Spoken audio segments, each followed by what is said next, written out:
la geopolítica hace extraños compañeros de cama.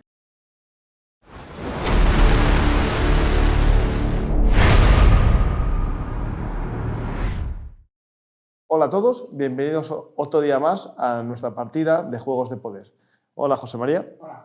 Hoy tenemos el mapa preparado, pero yo creo que tenemos que empezar a comprar un mapa mundi para entender todo lo que está pasando en este convulso mundo que nos ha tocado vivir.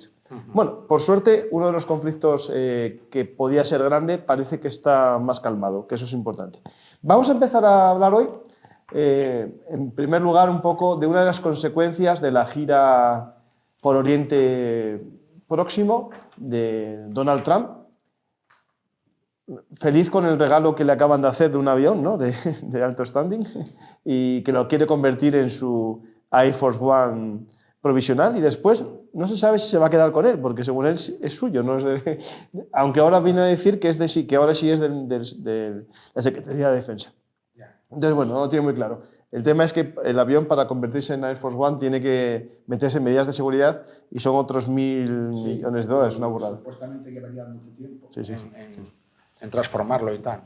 Pero para mí lo grave ya no solo es que, bueno, pues, perdón, que públicamente el presidente de Estados Unidos admita un regalo de esas características, es que él salga públicamente diciendo, confesando, que le apetece mucho ese avión y que está muy contento de recibirlo porque el que tenía hasta ahora que se había quedado viejo y que no valía para nada. O sea, que ¿en qué momento un presidente de Estados Unidos sale hablándole al mundo diciendo que el avión que tenía, el que no vale para nada y que quiere mejor otro que le va a regalar? De hecho, estaban haciendo uno, me parece, el nuevo Air Force One. Ya, pero bueno, como todo queda así muy extraño. Y de hecho, hay que acordarse que en Estados Unidos, cuando un presidente le recibe un regalo siendo presidente, entra como una especie de listados de productos que no puede dar cuando marcha de la presidencia, tiene que devolver, salvo que sean de pequeña entidad. Entonces es muy extraño todo esto. Pero lo que es llamativo, que no tiene nada que ver con geopolítica, o sí, es el sorteo que está haciendo entre personas que compren su criptomoneda para visitarle en la Casa Blanca. Es un tema que el que gaste 50.000 euros en su criptomoneda puede visitar la Casa Blanca. Los primeros 27 que compren la criptomoneda. La verdad que yo desde fuera eso me parece raro. Si lo hace mi presidente, el de España, cualquiera que fuese, yo pensaría que eso es corrupción sí o sí, ¿no? Pero bueno, no sé. Pero bueno, volvemos a Donald Trump en su viaje por Arabia Saudí. Una de las fotos, ¿no?, del día, y podemos decir casi del mes, es su foto con Al-Sara, ¿no?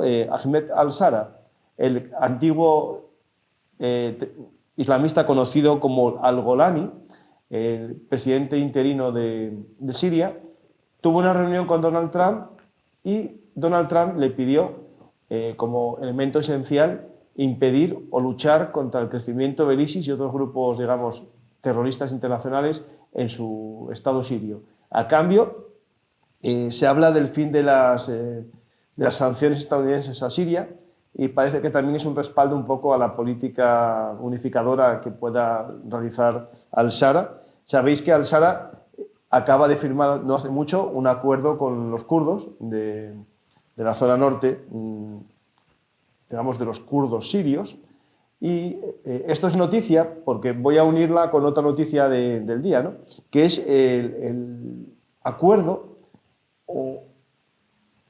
o la reunión del PKK en el que en su 12 congreso estipularon el fin del partido y sobre todo de la vía militar o la vía armada en su lucha contra Turquía.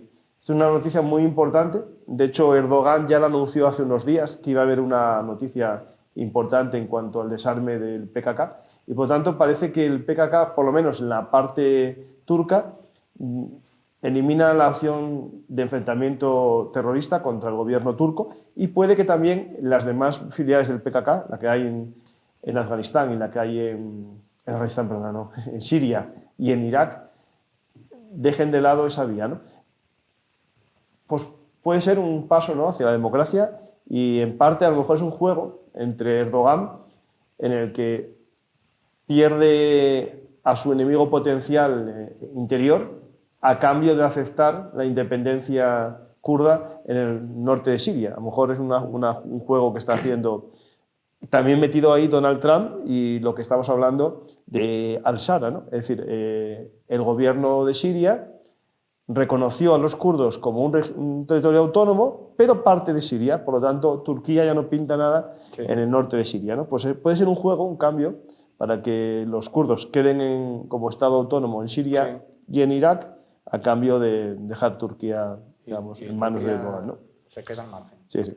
Pues tenemos esta reunión y también ahora mismo acaba de llegar a Qatar Donald Trump, es decir, está haciendo un viaje estrella, ¿no? Sí. Por lugares donde él tiene inversiones en campos de golf, inversiones también cosas personales. personales. Ahora va como presidente de Estados Unidos, pero él la separación entre el presidente y el business... Él no la ve.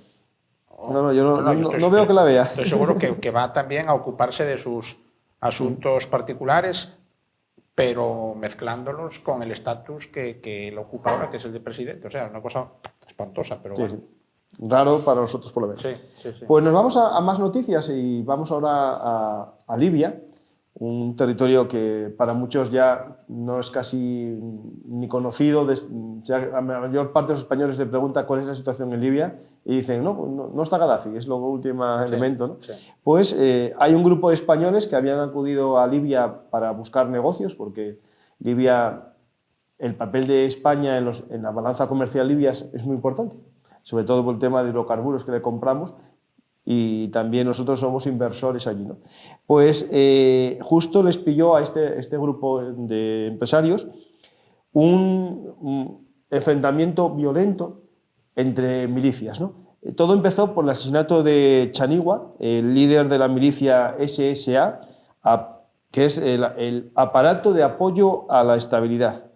Es una milicia que estaba en Trípoli y se enfrentó a la Brigada 444, que es el brazo armado militar del Gobierno de Unidad Nacional. Por tanto, hubo un enfrentamiento primero entre milicias del gobierno, pero no el ejército, sino la milicia, digamos, que apoya al gobierno. Al parecer se llegó a un alto el fuego tras varios días de enfrentamientos y ahora el gobierno provisional de Trípoli, hay que recordar que después está el de Bengasi, donde están los amigos de Rusia, porque ahí está otro elemento importante, la Wagner o el Afrika Korps, en la zona de Bengasi. Aquí en Trípoli parece que el alto el fuego se lleva a cabo y se pone fin a los enfrentamientos entre las milicias. Ojalá que sea así, porque no nos interesa tampoco una Libia más desestabilizada. Lo único que en estos enfrentamientos parece que hubo la huida de varios presos muy peligrosos de las cárceles de Libia. Por tanto, a ver qué sucede ahí. Nos vamos ahora al enfrentamiento más problemático que vivimos en los últimos días, que fue la guerra, o podemos decir crisis prebélica, entre Pakistán y la India. Ya os lo contamos la semana pasada, el problema que había habido con un atentado islamista en la Cachemira india, Pahalgam. Habían muerto 26 personas. La India responde con la operación Simrod. Hubo un rifirrafe. Aquí la realidad es que casi una semana después no os puedo decir con seguridad qué pasó, porque según las fuentes pakistaníes hablaban de 5 derribos de aviones indios el primer día. De hecho, se hablaba de 3 Rafale, después pasaron a 2 y después a 1. Y la India niega cualquier derribo de Rafale. Y lo que es cierto es que yo no puedo decir ninguna cifra. ¿Por qué? Porque hubo una guerra de fake news. Sí. Yo creo que en este caso, el conflicto entre la India y Pakistán fue el momento de guerra cognitiva más grande incluso que con Rusia y Ucrania. Es verdad que Rusia y Ucrania se prolongan el tiempo, pero las fake news que montaron estos dos en una semana... tremendo. Yo tampoco no estoy claro, no tengo claro. No he tenido tiempo para seguir de cerca bien el lío, este conflicto, vamos a llamarlo. Pero se habló de un día de una gigantesca batalla aérea entre 120. Eso sí puede ser cierto, porque el lanzamiento de los misiles se hizo a distancia. Bien, pero no tal como la pintaban en muchos medios, como estilo dogfight, lucha. No, era una batalla librada igual a 100 y pico kilómetros de distancia, con misiles que volaban más allá del horizonte, ¿vale? Y luego se sigue mitificando mucho el derribo de un avión de fabricación francesa, Rafale, por parte de un misil de origen chino, como queriendo hacer la traslación de, veis, los occidentales no valemos para nada, lo que ahora manda es la tecnología china. esto es la derrota de Occidente, la caída de nuestro sistema de vida, bueno, todo, se está extrapolando ahí. De hecho, están jugando mucho con esa noticia de la calidad de los aviones chinos, que yo no pongo en duda, y de sus misiles.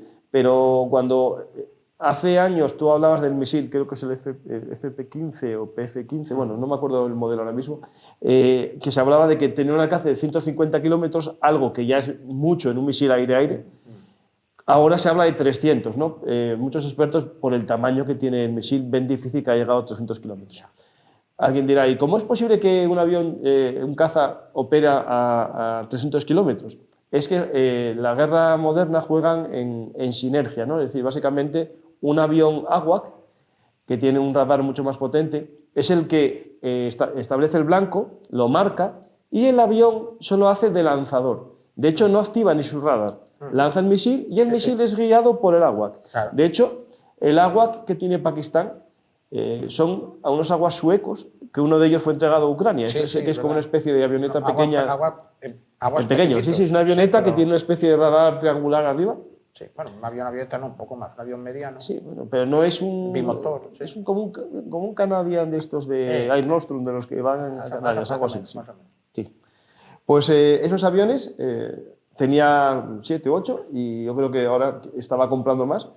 Y supuestamente ese es el éxito que tiene Pakistán en el derribo de los aviones indios, pero la India lo niega, ¿no? Entonces, no se sabe muy bien. También es verdad que no muestra ninguna prueba Pakistán, salvo fotos que algunas de ellas se demostraron que eran de hace años, de accidentes aéreos, y otras logradas por... no, dejármelo, esta foto no es de aquí. Fuera, sí. Fuera. A ver si nos acusan de desinformación. Sí. A ver, hombre, yo digo que un avión Rafale o dos, ¿qué más da? Pudieron haber sido derribados y no es nada de extrañar en una guerra y una refriega pues de misiles y tal. Cualquier avión, hasta un F-15 americano podría caer, ¿no? Oye, si son sorprendidos, si se les tiende una emboscada y a lo mejor los pilotos cometen errores o son mal dirigidos, puede pasar un millón de cosas. Pero claro, ahí se quiere extrapolar y de ahí sacar unas consecuencias, como he dicho antes, como que el mundo occidental ha tocado fondo y esas historias. Claro, sí. Aquí lo que pasa es que los misiles aire-tierra tienen un alcance que cambia mucho dependiendo la altura al que lo dispares. Entonces, hay misiles que tienen un alcance de 200 kilómetros, pero lo tienes si se lanzan desde 10.000 pies. Entonces, ¿qué pasa? Que la India, para prolongar el brazo, voló muy alto y lanzó sus aviones desde muy alto sus misiles. Entonces fueron detectados por los AWAC pakistaníes y los pakistaníes desde vuelo casi rasante lanzaron los misiles, estos chinos que tienen mayor alcance de lo normal, ¿no? Pues eso fue el primer día. Hubo una respuesta pakistaní que parece que no produjo muchos daños, pero la noche siguiente es cuando la India hizo un ataque de precisión a muchas bases aéreas pakistaníes. Hay imágenes de destrozo de varios hangares, de las pistas, e incluso, según algunas fuentes, se atacó uno de los arsenales nucleares y convencionales que tiene Pakistán. Se ve una imagen atacar a una de las colinas es que no me acuerdo el nombre ahora mismo, no lo apunté. Bueno, lo siento, una de las colinas cerca de una base aérea donde hay unos túneles donde se guarda munición.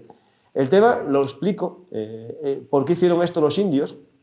Es porque Pakistán, en su doctrina nuclear, tiene separado el vector de la cabeza. Es decir, por cuestiones de seguridad interna, porque tiene problemas, digamos, a veces internos, de miedo a golpes de Estado, islamistas, no tiene todo el arma preparada. Lo tiene por separado en dos bases distintas. Entonces, la idea que hizo la India... Las tienen que ensamblar. Claro, tienen que ensamblar. Las tienen que lanzar. No las tienen ensambladas ya previas, como tiene la India o tiene otros países. Sí. Entonces, la idea de la India fue atacar los lugares donde tienen los vectores de lanzamiento. Y por eso les atacó esa base, para decirles que la próxima sabemos que tardáis en armaros. Entonces, fue una forma de frenar. A partir de ese momento, pese a que Pakistán niega todo esto, se firmó un acuerdo. Trump dice que fue él, que llamó y lo pacificó, pero tanto la India como Pakistán dicen que fueron ellos mismos que hablaron a las 3 de la mañana o algo así para llegar al acuerdo. ¿Por qué? Porque ninguna de las dos naciones quiere escalar. De hecho, la India, os lo comentamos la pasada semana, que cuando atacó, en el mismo escrito que notificaba el ataque decía que no quería escalar, que solo quería destruir las bases terroristas causantes del ataque, ¿no? Y Pakistán, en el fondo, respondió no muy violentamente porque sabía que la India solo quería castigar el ataque, ¿no? Y al final funcionan esas formas de evitar la escalada, ¿no? Lo importante, ¿cuál es de todo esto? ¿O qué lecciones tenemos? Que cada vez más el elemento cognitivo de las guerras, ¿no? Hacer vídeos en Twitter, tener influencers que te muevan un videojuego como un vídeo real, gente que retuitea cualquier cosa aunque no tenga sentido lo que está viendo, ¿no? Al final es muy importante esa guerra cognitiva. Y de hecho llega a niveles tan complejos que los pakistaníes crearon un vídeo hecho por IA en el que el ministro del aire de la India reconocía el derribo de los Rafales. Y se demostró que era falso, ¿eh? Después se salió. Pero claro, es verdad que la IA hace maravillas. Puede poner la voz de cualquiera en cualquier vídeo y decir que digas lo que tú quieras. Es decir, al final, cuidadín con esto, que cada vez la realidad va a ser más difícil de discernir. Pues tenemos Libia, tenemos Pakistán, tenemos Siria, tenemos Kurdistán, y nos queda algún elemento para contar, ¿no? Yo creo que... No, de por ahí por el mundo... ¿no? Nos vamos ya a Ucrania, ¿no? Sí. Vale. Bueno, nos vamos a Ucrania y ahora sí puedes poner la foto del avión que pusiste antes, esta foto, justa. Este es el famoso avión que, por desgracia, fue derribado en el 2014 de Malaysia Airlines. Aquí lo podéis ver. ¿Por qué sale esta foto o hablo de este avión ahora? Porque pese a que ciertos expertos en España, pese a que Rusia lo negase, pese a que mucha gente dijese que este avión cayó solo, ya las primeras imágenes mostraban que estaba lleno de metralla de un sistema antiaéreo, ¿no?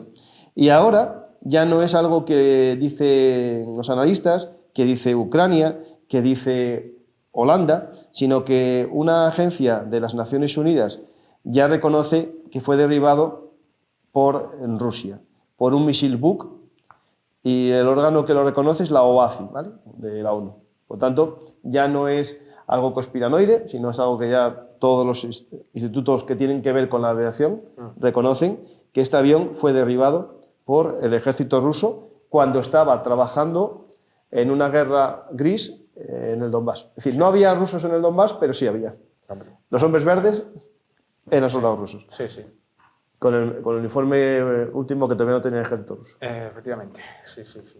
Aquí sobre esto, ¿qué podemos añadir? Bueno, que ahora ya... A ver, no digo que ahora ya no importe tal, pero bueno, que a mí lo más triste es lo que tú has dicho, ahora, que aún hay hoy, a día de hoy, gente que cuando ya ha pasado el tiempo, las pruebas son más que palmarias, está demostrado y archidemostrado, pues todavía o bien lo niegan o bien quieren sembrar la duda, o bien quieren, en su caso, disculpar a los rusos, o buscar, como dice este señor que comentaste antes, explicaciones alternativas.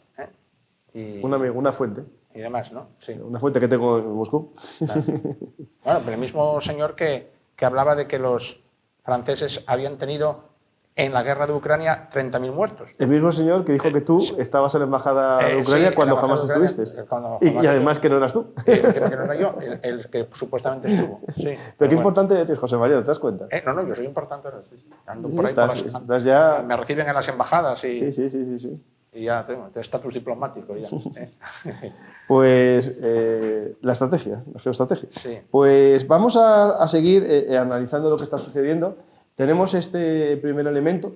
Después podemos, José María, hablar algo también de las declaraciones o el acuerdo que firmó, por ejemplo, Francia con Polonia, que es una especie de colaboración de seguridad más potente. Sí, eso es llamativo, sí. A mí eso me llamó mucho la atención esta semana. Bueno, parece una cosa... A ver, yo por parte de Francia me encaja, porque Francia siempre quiere ser más de lo que es y aparentar más de lo que es.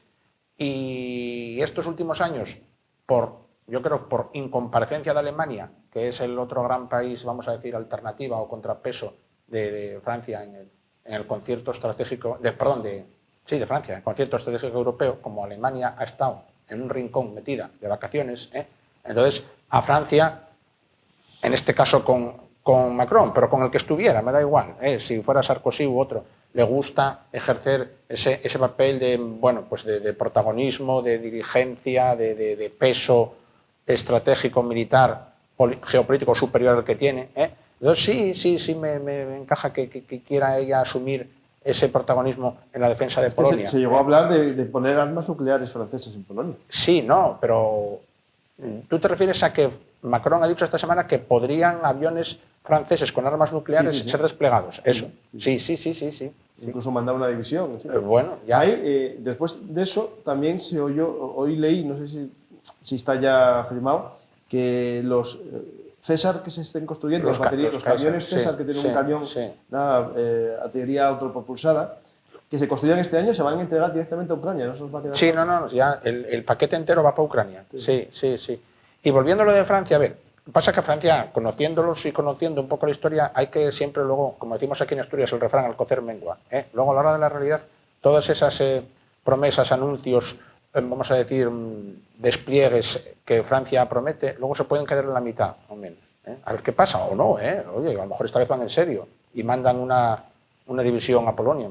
Bueno, o despliegan un escuadrón ahí de bombarderos y tal, por poder. Pero bueno, y si Polonia está de acuerdo y tal, pues vale. A mí no lo veo mal, a priori. Y lo que sí haría bien Alemania, y parece que al menos, claro, me refiero a que el nuevo canciller alemán, ¿cuánto lleva? ¿15 días? Así, no le ha dado tiempo, ¿no? Pero bueno, él promete firmemente, y ya veremos si es un hombre de palabra, que Alemania recuperará el protagonismo perdido en la geopolítica y en la defensa europea que Alemania merece, ¿vale? Y entonces ha dicho esta semana que está dispuesto a que Alemania vuelva a tener el mejor ejército de Europa, más potente, cosa que a mí por otra parte me parece lógico y de cajón si atendemos al poderío económico. Lo que no parecía muy coherente ni muy congruente es que el país que es el gigante económico, la locomotora europea, tuviera un ejército de pacotilla, como es el que Alemania tiene ahora, tristemente, ¿vale? Y que de oficinistas, por favor. Bueno, sí, vale. ¿Cómo se llama? Y que un país como Polonia, que es una potencia un poco venida más, que vaya a tener o tenga ahora mismo, a día de hoy, sobre el papel, el ejército más poderoso de Europa, por lo menos el ejército de tierra, ¿no? Luego son cosas que parece que no siguen el orden natural, ¿verdad? Entonces, que Alemania puede y debe tener el mejor ejército de Europa, pues claro que sí, y ya va siendo hora de que asuma sus responsabilidades, que salga del rincón en el que estuvo metida por culpa de Scholz y también de Angela Merkel, ¿verdad? Y que vuelva a ponerse a la cabeza de Europa, también no solo en el campo económico, también en el campo pues geopolítico y militar, que falta hace. Porque si queremos que Europa recupere su poderío militar y geopolítico, eso se hace con la suma de los ejércitos de los respectivos países. Y tendrá que ser Alemania quien encabece ese rearme y ese, digamos, incremento de la potencia militar. No vamos a ser, hombre, España también, la parte que le toca, pero no esperemos que lo encabece, yo qué sé, Bélgica o Luxemburgo, digo yo. Sí. Vale. Pues tenemos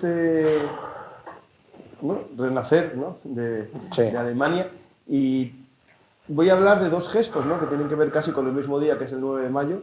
En el primer lugar es esa reunión Xi Jinping-Putin en Moscú, en razón al desfile, pero el día antes firman un acuerdo geoestratégico, ¿no? Entre los dos, básicamente basado en la Segunda Guerra Mundial, en que hay que seguir luchando contra el nazismo y tal, y bueno, las democracias luchan contra otra dictadura, es decir, lo veo muy bien, o sea, es decir, esto parece un poco coger siempre el mismo argumento para seguir siendo lo mismo, es decir, si Stalin dijo esto, estos quieren ser Stalin, ¿no? Básicamente, yo creo que también lucharon contra el nazismo Estados Unidos y los británicos y más gente. Por tanto, yo casi prefiero esa parte de la lucha contra el fascismo. Pero bueno, estos dos hombres proponen un acuerdo entre los dos vencedores de la Segunda Guerra Mundial y 80 años después seguir con el discurso de enfrentarse, pero esta vez no contra el fascismo, que no existe, sino contra los aliados que lucharon con él. Es decir, si luego quieres que hablemos más a fondo de la Segunda Guerra Mundial y del recuerdo que nos queda. Bueno, mismo. Sí, pero yo no creo. A ver, yo no diría tanto que Rusia, en aquel momento la URSS, luchó contra el fascismo, sino que Rusia luchó por restaurar sus fronteras, que había sido invadida. No, es que eran socios. ¿Eh? A ver, Al principio eran socios, efectivamente. O sea, aunque ahora el discurso de claro, Rusia no claro. lo admite, ambos dos, en Molotov-Ribbentrop, Stalin y Hitler se repartieron Claro. Polonia. Polonia se la dividieron entre los dos.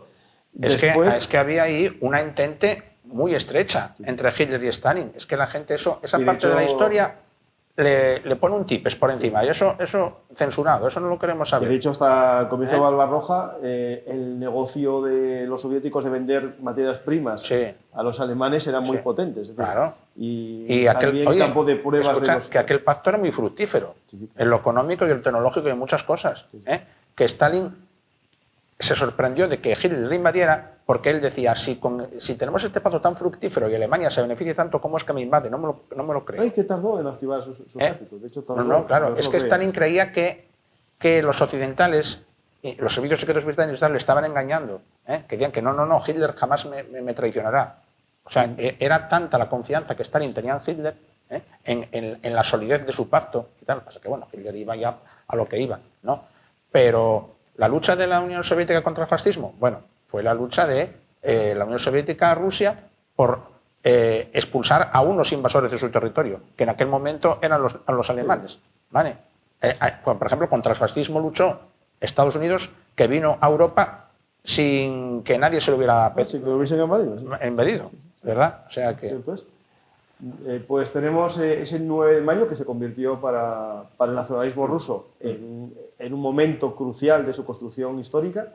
Hay que recordar que incluso Stalin, que era soviético, también aprovechó el nacionalismo ruso en la lucha contra los alemanes y permitió la vuelta de la religión al campo de batalla, permitió el uso de la palabra rodina, ¿no? La patria, cosa que justo un poco antes estaba prohibido y te ibas seguro al Gulag si hacías algo similar, ¿no? Y al final ambos, Stalin manipuló la gran guerra patria y Putin recuperó la figura de Stalin y de hecho en sus primeros mandatos fue el primer, digamos, que autorizó una biografía oficial de escucha, Stalin. Era tanta la cercanía en aquel momento entre Hitler y Stalin que cuando las tropas de Hitler entraron en París en 1940, Stalin felicitó calurosamente a Hitler por haber logrado aquel triunfo sobre Francia, que Francia era un país recuerda que capitalista de los sindicatos claro. comunistas franceses hicieron boicot al ejército francés en sus fábricas. Sí.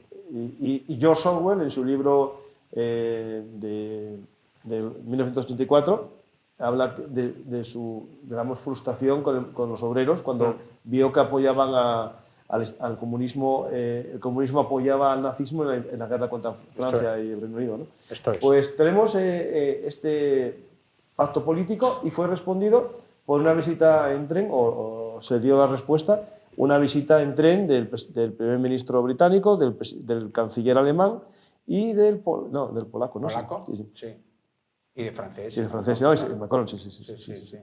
Pues esa visita fue un mensaje claro de que iban a apoyar la negociación de los 30 días de alto el fuego y que si no, Europa iba a aumentar sus sanciones, ¿no?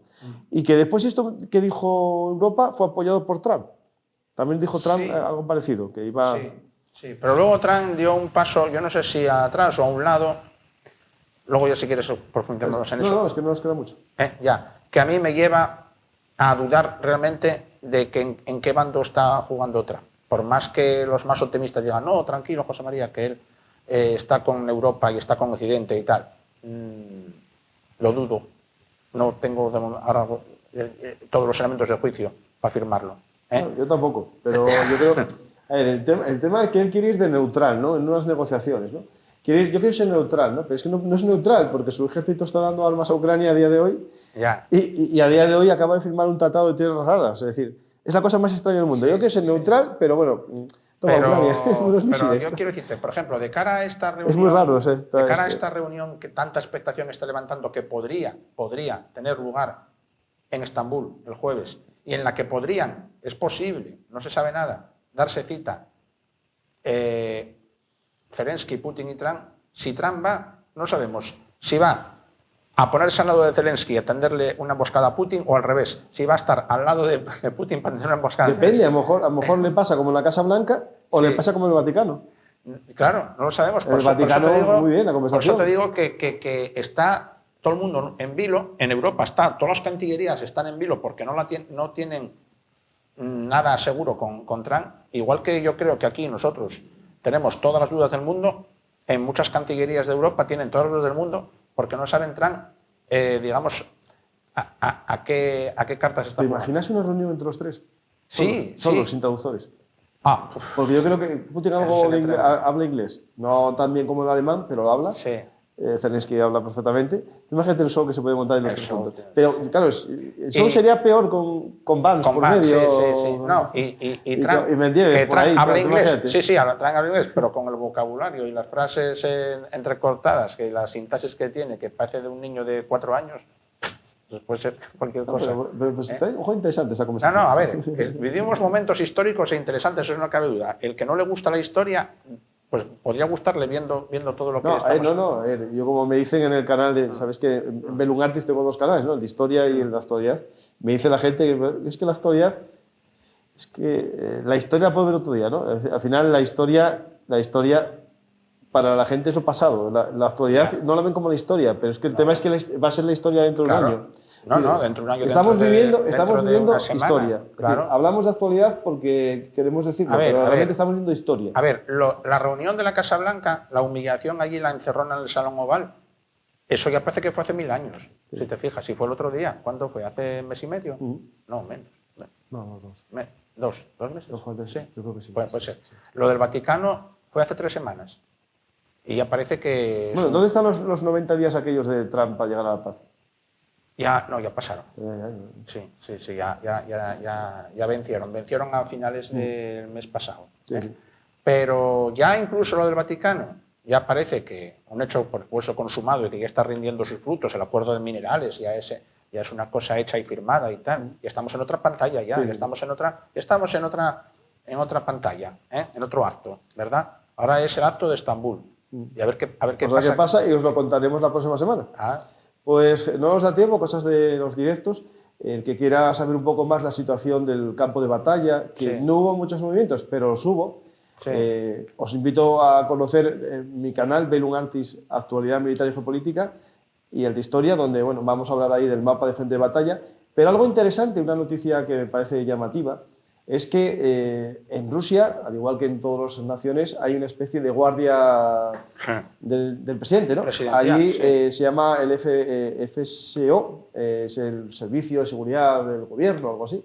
Y dentro de ese Servicio de Seguridad del Gobierno, aparte de los guardaespaldas, como Estados Unidos, el Servicio Secreto, hay una guardia uniformada, ¿no? Una guardia de honor. Que se llama la Brigada del Presidente, y conocidos también como la Brigada del Kremlin, que es la que hace las guardias, la que saca los uniformes de gala, la que cuando llega un mandatario le recibe a caballo.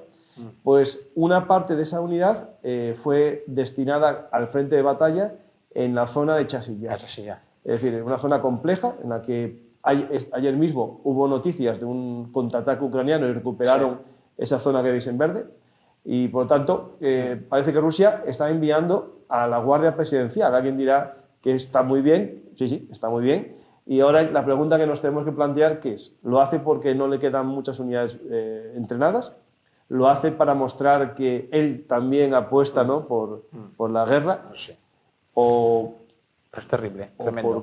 O porque es que no veo más opciones. Date cuenta, propaganda visto desde fuera. Estos soldados que están ahí, que a todos nos parecen como... enchufados. Sí, enchufados. Enchufé a mi hijo ahí a hacer a mi hijo ahí, no hace nada. Un soldadito de plomo, un soldadito de plomo que está allí montando guardia. O como los guardias estos del Palacio de Buckingham, que están allí, es lo mismo, que están allí de plantón, allí aguantando los turistas. Pero alguna unidad de esas del Palacio de Buckingham, en el caso británico, fue en Afganistán. Sí, puede ser. Sí, porque no es en sí una guardia tal, sino son unidades que se les concede. Pero, por ejemplo, en España la Guardia Real no. Pero es verdad que en épocas antiguas sí iba la Guardia Real. Sí, hombre, porque iba el rey. Claro. Y la Guardia Pretoriana iba a veces a luchar. Y y los de Napoleón, los de la Guardia Imperial, Sí, sí, sí. a veces No, entraban. lo que pasa es que la Guardia Imperial fue creciendo tanto que eran tantos que ya Sí, era el ejército. pero en alguna ocasión entraban en batalla en momentos muy puntuales, cuando, por ejemplo, en Waterloo entraron, cuando ya no había nada que hacer. Y después estaba en el caso alemán Leibstadter, que No, nació... pero esos ya entraron. No, pero esa nació como, Sí. como los escoltas y después se creó ya... Sí. Eso. Pero eso ya en Sí, sí. Francia ya estaban, ¿eh? Sí, estaban. Sí. Pues muchas gracias, espero que os haya gustado el programa y nos vemos la próxima semana aquí en Juegos de Poder.